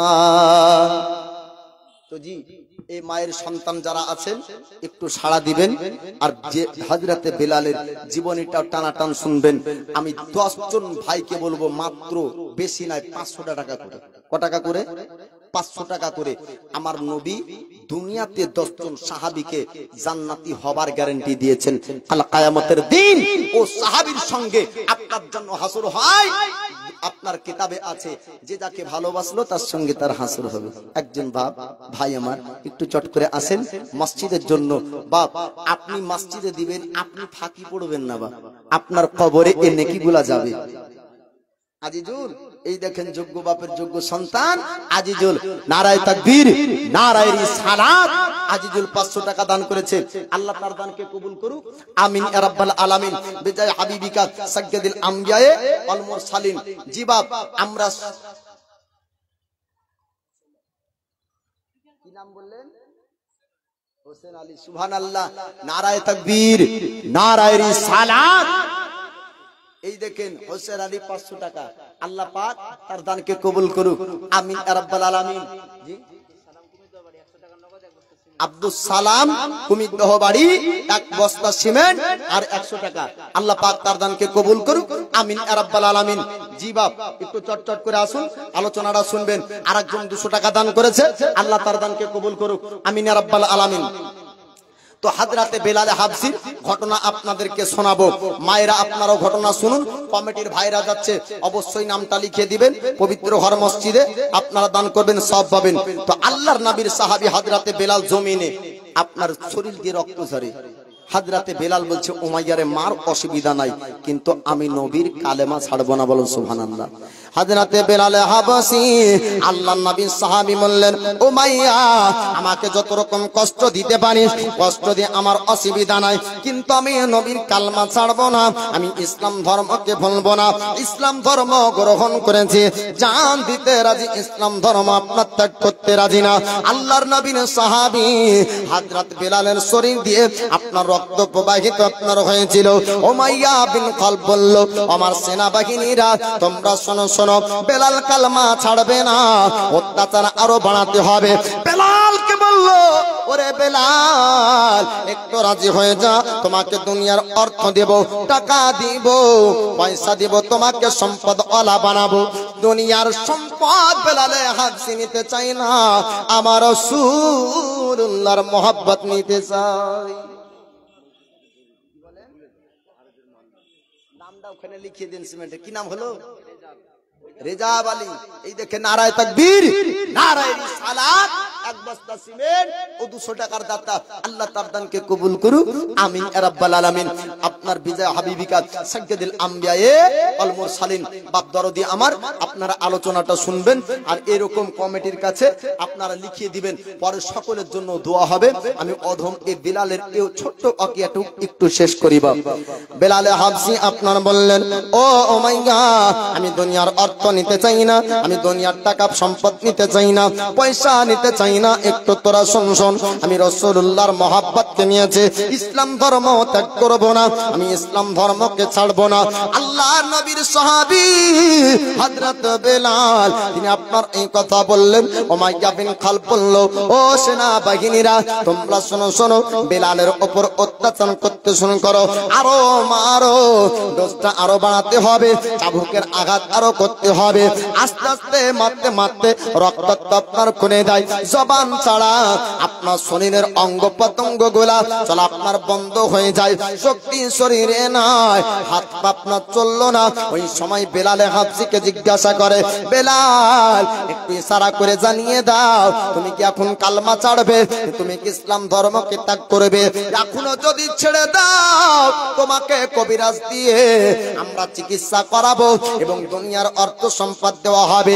আল্লাহ নবীর সাহাবী হযরত বেলাল বলেছিলেন, না না, জীবনকে কুরবান করতে পারি কিন্তু কালমাকে ছাড়তে পারবো না, জীবনটা বের হয়ে যেতে পারে, ইসলাম ধর্ম বেলাল ত্যাগ করবে না। ও উমাইয়া, ওরে উমাইয়ার সেনাবাহিনী, তোরা শোন শোন শোন, বেলালের ঈমান গুলাকে তোরা পয়সা দিয়ে কিনতে পারবি না, কিনতে পারবি না। আমার নবীর সাহাবী হযরত বেলাল যখন এমন কথা বললেন, ওই সময় উমাইয়া বলল, ওরে সেনাবাহিনীরা, তোরা শোন শোন, বড় ধরনের একটা পাথর নিয়ে আই, বেলালে হাফসির সিনার উপর চাপাতে হবে।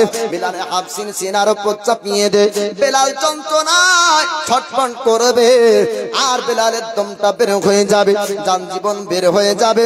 বেলাল ওই সময় কালমা ছেড়ে দিবে। আর একজন সেনাবাহিনী বলল, না, বেলালকে সারা মরুভূমির পানিতে একটু চক্কর লাগাবো, মরুভূমির পানিতে বেলালে হাফসিকে আমরা একটু নিয়ে যাব, বেলালে হাফসিকে আমরা কষ্ট নিব।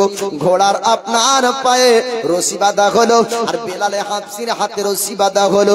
পুরো মরুভূমির বালিতে আপনার দৌড় লাগাতে শুরু করলো। আল্লাহর নবীর সাহাবী হযরত বেলালের শরীরে আপনার রক্ত ঝরে যায়, ঘাবালা শরীর আপনার মরুভূমির বালির তাপে যখন আপনার সহ্য করতে না পারে, বেলালে হাফসি বললেন, ওই সময় দুই চোখ দিয়ে পানি ঝরলো। আল্লাহ পাকের ফেরেশতা দেখতেছে বেলালে হাবশির অন্তরে আমার রাসূলুল্লাহর মহব্বত জোরে বলো। আল্লাহর নবীর সাহাবী হযরতে বেলালের শরীরে রক্ত ঝরে বাপ, তবু বেলালে হাবশি বলছে, দুনিয়ার অর্থ দিয়ে আমাকে কিনতে পারবি না। এ হলো নবীর মহব্বত। বলেন সুবহানাল্লাহ, নারায়ে তাকবীর, নারায়ে রিসালাত। যোগ্য বাপের যোগ্য বেটা বাপ, মসজিদের জন্য সাবদুল শেখ 500 টাকার দাতা, জকিমউদ্দিন 1000 টাকা, নারায়ে তাকবীর। এরা ভাবছে আল্লাহু আকবার বললে মনে হয় আমাদেরকে দিতে হবে। একটা মাহফিলে বলছে বহিরাগত মেহমানদের জন্য খাবারের ব্যবস্থা আছে, তারপরে মৌলভী জবার সুবহানাল্লাহ বলতে বলে আর কেউ বলে না। মৌলভী সাহেব বলছে, এদিকে কি ব্যাপার, সুবহানাল্লাহ বলতে বললে বলে না কেন? তো আপনি যে বললেন যে বহিরাগত নাম বলেন সাজ্জাদ, এই দেখেন সাজ্জাদ 500 টাকা দাতা, আল্লাহ তার দানকে কবুল করুক। আপনি যে বললেন বহিরাগতদের মেহমানের ব্যবস্থা আছে, তো যদি আপনার কথা শুনেলেন তাহলে তো বহারা না তা প্রমাণ হয়ে যাবে, এর জন্য সুবহানাল্লাহ বলিনি। তো যদি নারায়ে তাকবীর আল্লাহু আকবার বলি তাহলে মনে হয় সবকে দিতে হবে, যে না মৌলবীর কথা শুনতে পাচ্ছি মানে তো লাগবে। আর চুপচাপ থাকলে ভাববে যে কি মৌলবী, যে আমরা মনে হয় শুনতে পাচ্ছি না, অতএব আমাদেরকে লাগবে না। আরে বাপ, টাকা আছে দিবেন, না আছে না দিবেন, ওয়াজ শুনতে এসেছেন শুনবেন, আর আল্লাহু আকবার বলবেন নেকি পাবেন, সুবহানাল্লাহ বলবেন নেকি পাবেন, আলহামদুলিল্লাহ বলবেন তো নেকি পাবেন। একবার জোরে তাকবীর লাগান তো, নারায়ে তাকবীর, নারায়ে তাকবীর, আল্লাহু আকবার, নারায়ে রিসালাত, ইয়া রাসূলুল্লাহ। সিদ্দিক, ফারুক, উসমান, হায়দার, চারজন সাহাবা সবচেয়ে বেহতর হবে। সুবহানাল্লাহ, পুরোটা শুনবেন, এই তাকবীরের নাচ শুনবেন।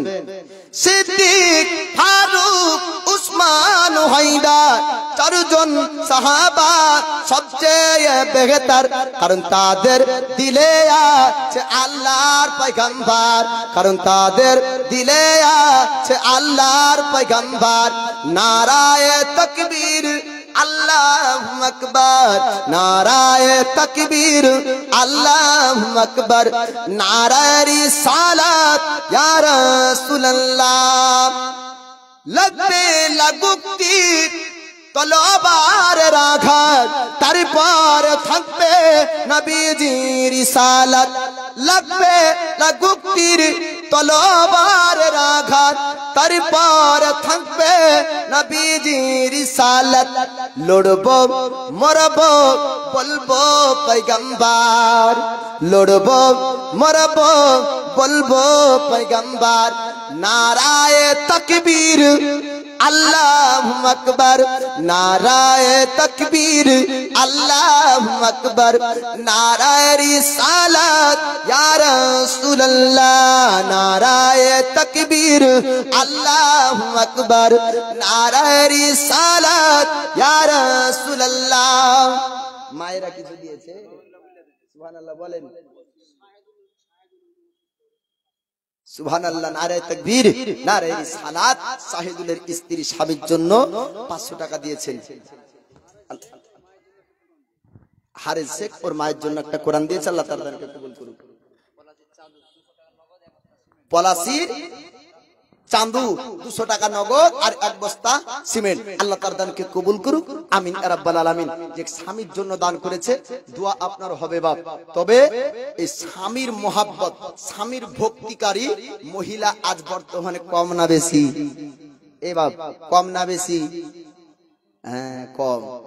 আজ মায়েরা দেখেন, স্বামীর পায়ের তলে আপনার জন্য জান্নাত, অর্থাৎ স্বামীকে সন্তুষ্ট করে স্বামীর খিদমত করে একজন নারী, একজন মহিলা জান্নাত পাবে। আর দুনিয়াতে মহিলা বেশি ভালো না পুরুষ বেশি ভালো বলেন তো? মায়েরা রাগ করবেন না, পুরুষ জাতি বেশি ভালো বলে কেন? তো শরিয়াত অধিকার দেওয়ার পরেও বলেন কুমির দহ, এই দেখেন কুমির দহ 200 টাকা আপনার দান করেছে, আল্লাহ পাক তার দানকে কবুল করুক। কুমির দহ থেকে এসে দান করছে পলাশিবাসী নাই, উত্তর পাড়া, দক্ষিণ পাড়া, পূর্ব পাড়ার। বলেন সিমেন্ট আমি লিখে নেবো, কি নাম? এরশাদ শেখ। এই দেখেন এরশাদ শেখ 1 বস্তা সিমেন্ট। সুবহানাল্লাহ। এই দেখেন মসজিদ হলো আল্লাহর ঘর, পলাশী গ্রামে আছে, শুধু পলাশীবাসীর না, এই মসজিদ পবিত্র আল্লাহর ঘর। যেই জায়গাতে একবার মসজিদ হয়ে যায় কিয়ামত পর্যন্ত ওটা মসজিদ থেকে যায়, বলুন সুবহানাল্লাহ। এই জায়গা আপনার কিয়ামত পর্যন্ত অন্য কোনো কাজে ব্যবহার করা চলবে না। তো এই জায়গাতে দান করলে কিয়ামত পর্যন্তই নেকি পাবেন। তো বাপ, তো মহিলাদের কথা একটা বলি বাপ, যে এই মায়েরা স্বামীর খিদমত করে জান্নাত পাবে। তবে আজকার মায়েরা আর আগের মায়েরা কত পার্থক্য ছিল একটু বলবো। বলেন কি নাম? সুবহানাল্লাহ। 500 টাকা ধার, 500 টাকা বাকি, আল্লাহর ঘরে কেউ দিতে চায় না ফাঁকি। নারায়ে তাকবীর, নারায়ে রিসালাত। এই দেখেন শরীফুল 1000 টাকার দাতা, বলেন জিন্দাবাদ। সত্তর গফার নাম তুমি সব চেখে দাতা, মাফ করে দিও আল্লাহ যত গুনাহ গাতা, যে আশাতে যে নিয়াতে করে গেল দান, কবুল করিয়া নিও পাক সুবহান। যোগ্য বাপের যোগ্য বাটা দেখো কোথায় বসেছিল, মসজিদের জন্য 1000 টাকা দান করে গেল। আহারে পিয়ারা বান্দা, যদি জান সাইনা আসি তো এই 1000 টাকা আবার কে বাদান করিত। আরো দোয়া করি আল্লাহ তাহাদের জন্নতে সুখে শান্তি রেখো মওলা দোনো জগতে, আল্লাহুম্মা আমিন। সুবহানাল্লাহ। কবিরুল শেখ 1000 টাকা, নারায়ে তাকবীর, নারায়ে রিসালাত। এই কবিরুল শেখ 1000 টাকার দাতা, আল্লাহ তার দানকে কবুল করুক, আমিন ইয়া রাব্বাল আলামিন। কবিরুলের জোড়া হবে না, আমি বলছিলাম 5000 টাকা কোন দিনেওয়ালা, 5 হবে না তো কমসে কম 3000 টাকা দিনেওয়ালা একজন। খাস মায়ের মহব্বতে মায়ের সন্তান বুক উঁচু করে, সিনা উঁচু করে এসে বলবে, ওগো মাওলানা, আমার মা জননী আমাকে ব্যবসায়িক বানিয়েছে, চাকরিওয়ালা বানিয়েছে, আমাকে বড় করেছে, আমি ও মায়ের জন্য 3000 টাকা আল্লাহর ঘরে দিতে চাই। এরকম ব্যক্তি আছেন বাপ? কেউ? 1000 টাকা করে 3 জন ব্যক্তি, 3 জন যুবক মায়ের মহব্বতে, মায়ের ভালোবাসায়। আজিজ শেখ, সুবহানাল্লাহ, নারায়ে তাকবীর, নারায়ে রিসালাত।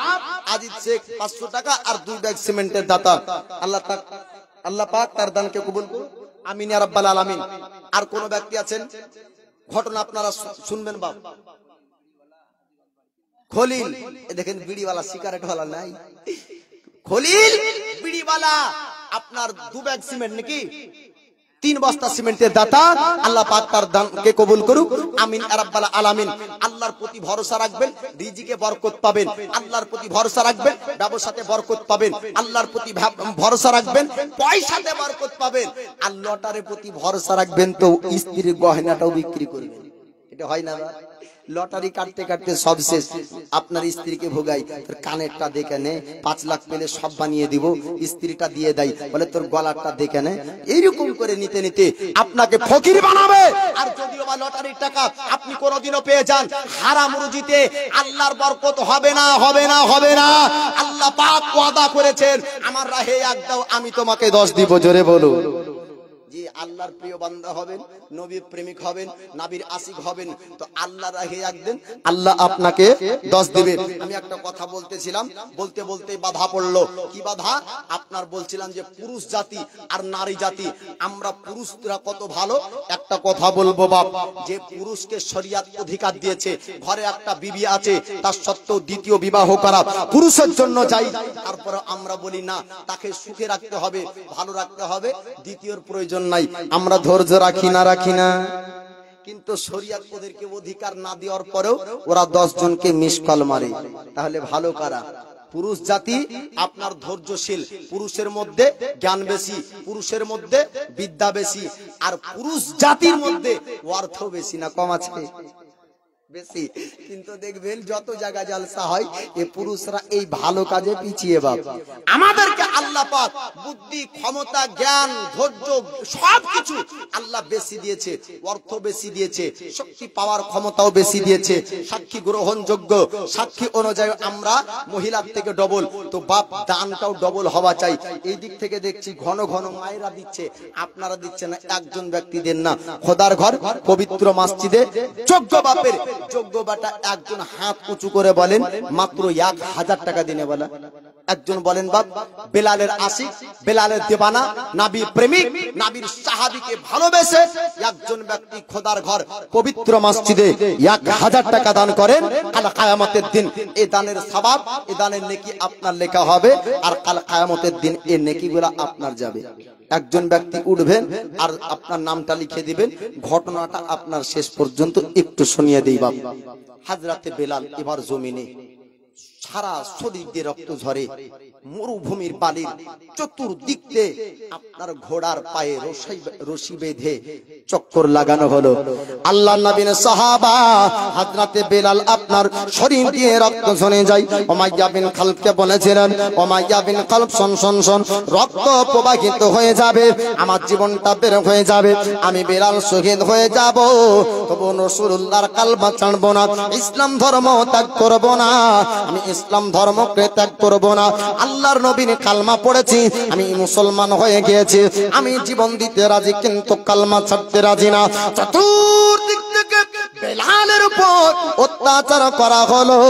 বেলালে হাবশিকে এবার একটা জায়গায় রেখে দেয়, বড় একটা পাথর নিয়ে আসা হলো। বড় পাথর নিয়ে এসে হযরত বেলাল হাবশির সিনার উপর আপনার চাপানো হলো। আল্লাহর নবীর সাহাবা হযরত বেলাল হাবশি, তিনি আপনার বেলাল হাবশি বুকের পাথর আপনার চাপানো, হাত পা চলা বন্ধ হয়ে গিয়েছে। ওই সময় উমাইয়া বিন খালফ বলল, ও সেনা বাহিনীরা, জিজ্ঞাসা করে দেখো বেলালকে কালমা ছাড়বে কিনা, জিজ্ঞাসা করে দেখো বেলালকে কালমা বলবে কিনা। ওই সময় বেলালে হাবশির কাছে যাওয়া হলো। বেলালে হাবশি ইশারা করে আপনার বলেছেন, না না, আমি জীবনকে কোরবান করতে পারি, কিন্তু আমি কালমা ছাড়তে রাজি না। আল্লাহর নবী সাহাবী রাসূল এরকম কালমা আপনার পড়লেন, যতবার আঘাত করেছিল অতবার আপনার আহাদ শব্দ ব্যবহার করলেন। আল্লাহর নবীর সাহাবী হযরত বেলালকে যখন পারলো না, উমাইয়া বিন খালফ বলল, ও সেনা বাহিনীরা, ময়দান ছেড়ে দাও, ময়দান ছেড়ে দাও, বেলালে হাবশির কালমা চড়াতে পারবে না, কালমা বলবে না, ঈমান হারাতে চাই না, বেলালকে কখনো তোমরা পারবে না। সব সেনা বাহিনীরা ওই জায়গা থেকে আপনার চলে গেল। নবীর একজন দেওয়ানা, নবী প্রেমিক ব্যক্তি, নবীর শ্রেষ্ঠ সাহাবী রাসূল, নাম তার হযরত আবু বকর সিদ্দিক। আবু বকর সিদ্দিক বাড়ি যায়, ডাক দিয়ে আপনার উমাইয়া বিন খালফের বেটি বলেছিল, ও নবী প্রেমিক ব্যক্তি, ও আবু বকর একটু দাঁড়িয়ে যান, আপনি একটু দাঁড়িয়ে যান, দাঁড়িয়ে যান। আপনাদের নবীর একজন আশিককে আমার আব্বা অন্যায় ভাবে কষ্ট দিয়েছে, অন্যায় ভাবে আঘাত করে, আপনি একটু দাঁড়িয়ে যান, একটু দাঁড়িয়ে যান। আপনার সাথীকে কি নিয়ে যাবেন না? আপনার বন্ধুকে কি আপনি ডাক দিবেন না? আমার রাসূলুল্লাহর সাহাবী বলেছিলেন, ও ও উমাইয়া বিন খালফের বেটি, বলো বলো, আমাদের কোন আশিককে ধরেছে, আমাদের কোন সাথীকে তোমার আব্বা কষ্ট দিয়েছে?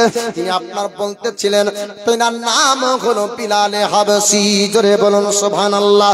এবার বিলালে হাবশীর কাছে আসা হলো আমার রাসূলুল্লাহর সাহাবী রাসূল আপনার আবু বকর সিদ্দিক উমাইয়া বিন খালফকে বললেন, ও উমাইয়া বিন খালফ, আমি তোমার কাছে এসেছি, আমার কান পর্যন্ত একটা খবর গেল, আমাদের একজন সাথীকে অন্যায় ভাবে নাকি তুমি কষ্ট দিয়েছো, অন্যায় ভাবে আঘাত করেছো, তুমি একটু জানিয়ে দাও অন্যায় ভাবে কেন আঘাত করলে? উমাইয়া বিন খালফ বলল, ওরে আবু বকর, আমার বাড়ির কৃতদাস হবে, আমার বাড়ির গোলাম হবে, আর আমার অনুমতি নেবে না, আমার অনুমতি ছাড়া কাজ করবে, আমি সহ্য করতে পারবো না, তাই তাকে আঘাত করা হয়েছে, তাই তাকে কষ্ট দেওয়া হয়েছে। আবু বকর সিদ্দিক বলেছিলেন, উমাইয়া রে, আমার আদম সাই যত পয়সা হয়েছে আমি সমস্ত পয়সাগুলা দিতে চাই, বিনিময়ে আমি বেলালে হাবশীকে নিতে চাই। বল রাজি আছিস কিনা? উমাইয়া বিন খালফ বলল, যতই সরদার হোক না কেন, যতই আপনার ধনী হোক না কেন, উমাইয়া বিন খালফ বলেছিল ওই সময়তে, ও আবু বকর, আপনি শুনুন শুনুন, আপনার পয়সাগুলা যদি আমাকে দিয়ে দেন, আমি বিনিময়ে বেলালকে দিয়ে দিব। আল্লাহর নবীর সাহাবী হযরত আবু বকর চিন্তা করলেন না, বেলালে হাবশী বললেন, বেলালে হাবশীকে নেওয়ার জন্য আবু বকর সমস্ত আপনার পয়সাগুলাকে কুরবান করলেন। একবার জোরে জোরে বলুন আপনার সুবহানাল্লাহ। আমরা জবানে দাবি করি যে আমরা নবী প্রেমিক ব্যক্তি, আমরা জবানে দাবি করি আমরা নবীর আশিক ব্যক্তি। না না, আমার রাসূলুল্লাহর যদি সচ্চা দেওয়ানা হতে চান, সচ্চা প্রেমিক হতে চান, তবে সাহাবীর সুন্নাতগুলো আপনার পালন করতে হবে। এ আবু বকর সিদ্দিককে আমার রাসূলুল্লাহ একদিন বলেছিলেন, আবু বকর গো, একটা যুদ্ধের ময়দান যেতে হবে, সবাই তোমরা মালগুলা জমা করো। আমার রাসূলুল্লাহ যত সাহাবী রাসূল ছিল সব সাহাবী মাল আপনার জমা করলেন। হুজুর, আমরা বাড়ি থেকে মাল এনেছি, এই মালগুলা যুদ্ধের ময়দানের জন্য নিয়ে যাবে। আমার রাসূলুল্লাহর শ্রেষ্ঠ সাহাবী হযরত আবু বকরের চোখ দিয়ে পানি ঝরে যায়। আমার রাসূলুল্লাহ বলেন, ও আবু বকর, একটু জানিয়ে দাও তোমার চোখ দিয়ে কেন পানি ঝরে যায়? আমার নবী সাহাবী বলেছিলেন, হুজুর, আমার চোখ দিয়ে কেন পানি ঝরবে না? আপনি যত সাহাবীকে বললেন, সবার কাছে আমার মালগুলা যখন নিয়ে আসি, আমার মাল সবার থেকে কম হয়ে যায়।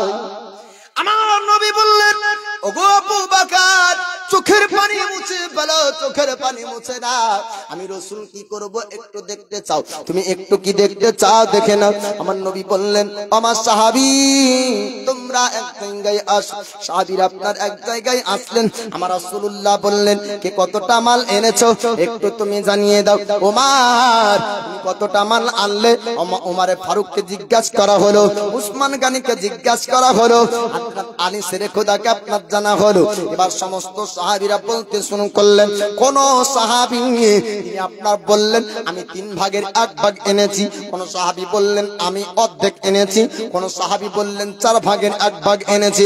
এইরকম করে সাহাবীরা বললেন, হুজুর, আমি এতটা ভাগের মধ্যে এতটুক নিয়ে এসেছি।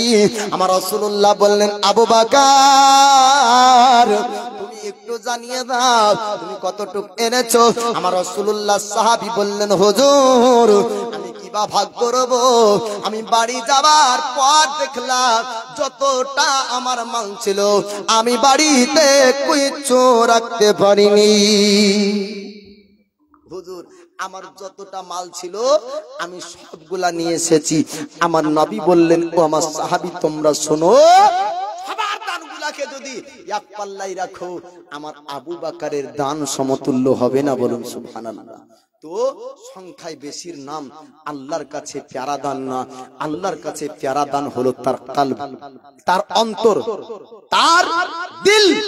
যদি আল্লাহর কাছে তার কলব, তার অন্তরকে দান করে দিতে পারে, সংখ্যায় কম হলে আল্লাহ কবুল করবে, বলুন সুবহানাল্লাহ। আমরা এই কলবকে দান করতে পারিনি, আমরা আল্লাহর কাছে সব চেয়েছি আল্লাহকে ছাড়া। বুঝতে পারেননি কথা? আমরা বলছি আল্লাহ আমাকে ঘর দাও, বাড়ি দাও, জমি দাও, জায়গা দাও, টাকা দাও। কোনদিন আমরা বললাম না আল্লাহ তুমি তোমাকে দাও, অর্থাৎ তুমি আমার প্রতি রাজি হও। আল্লাহর কাছে সব চাইলাম কিন্তু আল্লাহকেই চাইলাম না। আমরা এই রকম স্বার্থপর মানুষ। বাপ এ দিল, এ কলব, এ অন্তরকে খোদাকে দিয়ে দেন। আল্লাহ আপনার দান সংখ্যায় যদিও কম হয়, পরিমাণ যদিও অল্প হয়, তো আল্লাহ খুশি হবে, তাই না? তো জাহিদ, এই দেখেন জাহিদ, নারায়ে তাকবীর, নারায়ে রিসালাত। এই দেখেন জাহিদ 500 টাকার দাতা, আল্লাহ তার দানকে কবুল করুক, আমিন ইয়া রাব্বাল আলামিন। আব্দুল সালাম 500 টাকা, যোগ্য বাপের যোগ্য বেটা আব্দুল সালাম 500 টাকার দাতা।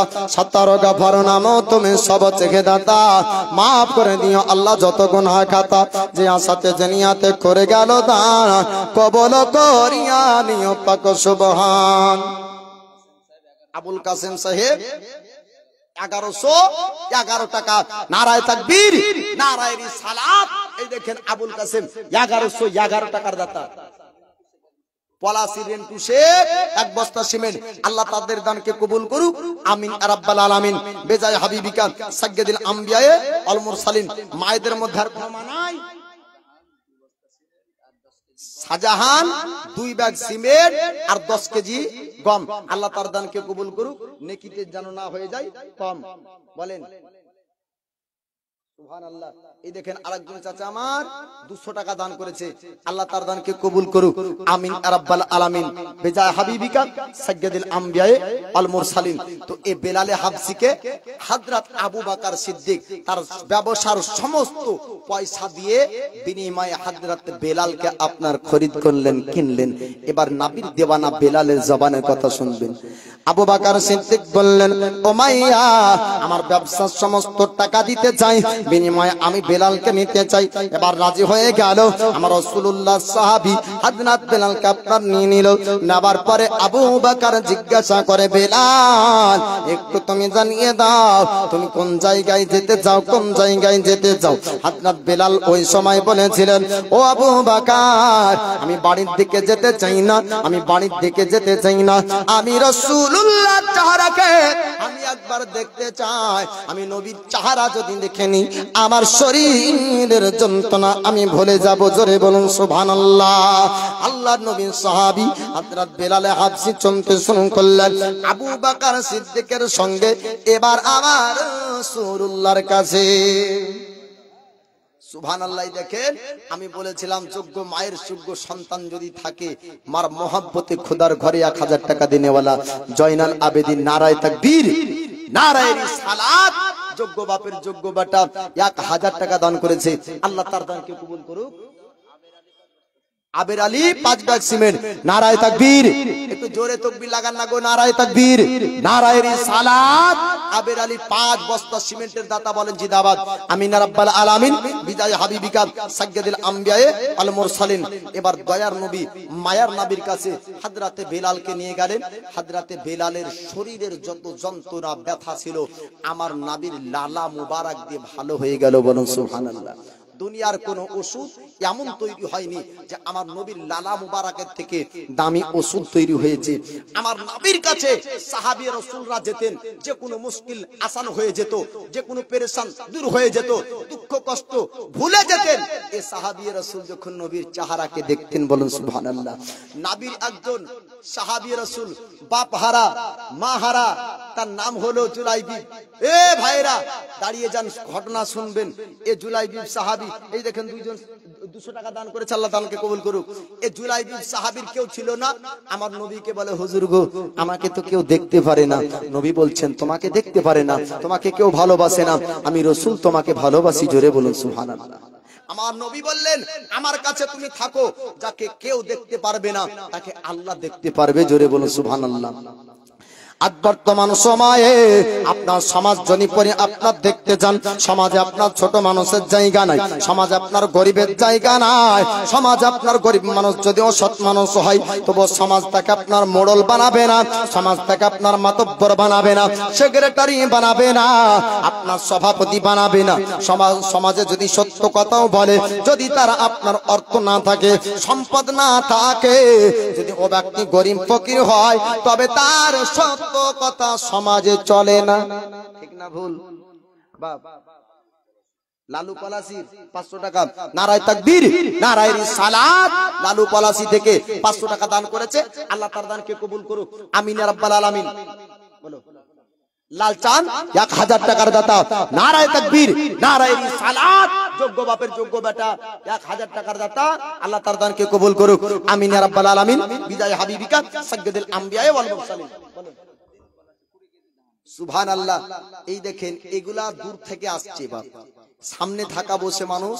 আপনারা ওয়াজ শুনেন, আবার যত দূর যাচ্ছে, মেলায় ঘুরছেন, জিলাপি দোকানে জিলাপি খাচ্ছেন, আমি তাদেরকে বলবো, আপনার এই খোদার ঘর পবিত্র মসজিদের জন্য 1000 টাকা করে মায়ের জন্য, বাপের জন্য পাঠিয়ে দেন।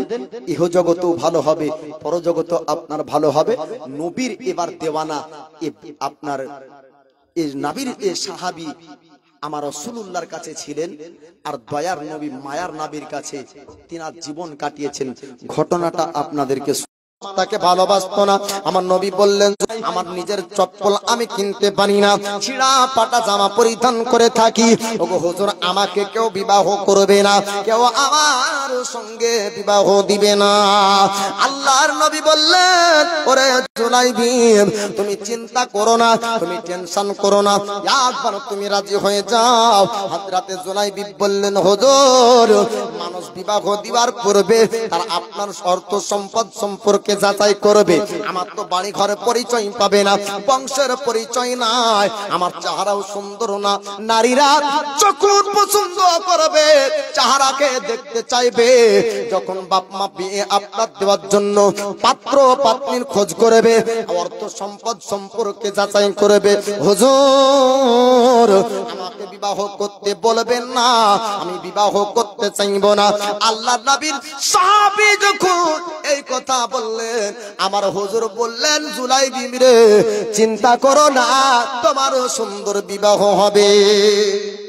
একবার জোরে বলবেন না সুবহানাল্লাহ? জি বাপ, বিবাহ হওয়ার জন্য অর্থ লাগে না, লাগে না? আব্দুল বারী, এই দেখেন, আব্দুল বারী গরুর ডাক্তার, মানুষের ডাক্তার নাই। নারায়ে তাকবীর, নারায়ে রিসালাত। জি বাপ, গ্রামে এখন বহু ডাক্তার পাওয়া যাচ্ছে, কারণ এই ডাক্তারের এই ওষুধের কোনো দাম দর হয় না। হয় গো বা? হয় না। আল্লাহ যেন রুজিতে তার বরকত দান করুক।